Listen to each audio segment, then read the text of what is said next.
സിനിമയിലും ടെലിവിഷൻ പരമ്പരകളിലൂടെയും പ്രേക്ഷക ശ്രദ്ധ നേടിയ താരമാണ് മഞ്ജു പത്രോസ്. ബിഗ് ബോസ് റിയാലിറ്റി ഷോയുടെ ഭാഗമായതോടെ മഞ്ജു കൂടുതൽ ശ്രദ്ധിക്കപ്പെട്ടു. ഇതോടൊപ്പം നിറത്തിന്റെയും ശരീരപ്രകൃതിന്റെയും പേരിൽ നിരവധി വിമർശനങ്ങളും പരിഹാസങ്ങളും നടി നേരിട്ടിട്ടുണ്ട്. ഇപ്പോഴിതാ തനിക്ക് നേരിടേണ്ടി വന്ന ദുരനുഭവങ്ങളെക്കുറിച്ച് ഒരു ആരാധികയുമായി പങ്കുവയ്ക്കുകയാണ് മഞ്ജു. ഒരു ഓൺലൈൻ മാധ്യമത്തിന്റെ അഭിമുഖത്തിനെയാണ് കുഞ്ഞാരാധിക മഞ്ജുവിനോട് സംസാരിക്കാനെത്തിയത്. ബോഡി ഷെയ്മിങ്ങിനെ തുടർന്ന് വിഷാദരോഗം ബാധിച്ച സമയത്താണ് മഞ്ജു പത്രയാസിനെ ഇഷ്ടപ്പെട്ടു തുടങ്ങിയതെന്നാണ് ആരാധിക താരത്തോട് പറഞ്ഞത്. ഇതിന് മറുപടിയായിട്ടാണ് താന് നേരിട്ട ബോഡി ഷെയ്മിങ്ങിനെക്കുറിച്ച് മഞ്ജു മനസ്സ് തുറന്നത്. സ്ഥിരമായി പരിഹാസങ്ങൾ നേരിട്ടിട്ടുണ്ടെന്നും കൂടെ ജോലി ചെയ്യുന്നവർ പോലും നിറത്തിന്റെയും ശരീരഭാരത്തിന്റെയും പേരിൽ പരിഹസിക്കാറുണ്ടെന്നും മഞ്ജു പറഞ്ഞു. സംസ്ഥാന പുരസ്കാരം ലഭിച്ച ശേഷവും തന്നെക്കുറിച്ച് മോശമായി ഇങ്ങോട്ട് വന്ന് സംസാരിച്ച സഹപ്രവർത്തകരുണ്ടെന്നും മഞ്ജു കൂട്ടിച്ചേർത്തു.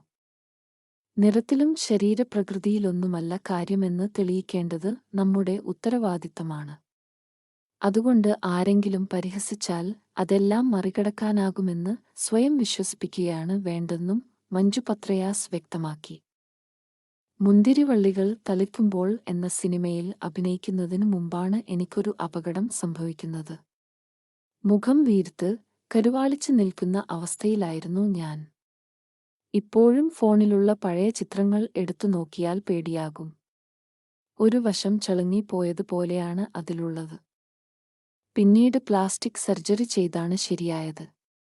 ശസ്ത്രക്രിയ കഴിഞ്ഞ 11ാമത്തെ ദിവസം അഭിനയിക്കാൻ വന്നു. അന്ന് മുഖമൊക്കെ ശസ്ത്രക്രിയ ചെയ്ത പാടുകളുണ്ട്. മുഖത്ത് തുന്നിയ നൂലുകളെല്ലാം പതിയെ പൊങ്ങിവരാനും തുടങ്ങി. എന്തുകൊണ്ടോ ആ കഥാപാത്രം ചെയ്യാൻ വിധിയുണ്ടായത് എനിക്കാണ്. അത് കയ്യിൽ നിന്ന് വഴുതിപ്പോയില്ല. യഥാർത്ഥത്തിൽ കല ഉള്ളിലുള്ള ഒരു വ്യക്തി മറ്റൊരു കലാകാരനെ ഇതെല്ലാം പറഞ്ഞു വേദനിപ്പിക്കില്ല, മഞ്ജു പത്രയാസ് വ്യക്തമാക്കുന്നു. ഇതുപോലെയുള്ള പുത്തൻ വാർത്തകൾക്ക് മിസ്റ്റർ മൂവി എന്ന ഈ യൂട്യൂബ് സബ്സ്ക്രൈബ് ചെയ്യുക. ബെൽ ബട്ടൺ അമർത്തുക. കൂടെ കൂടുക.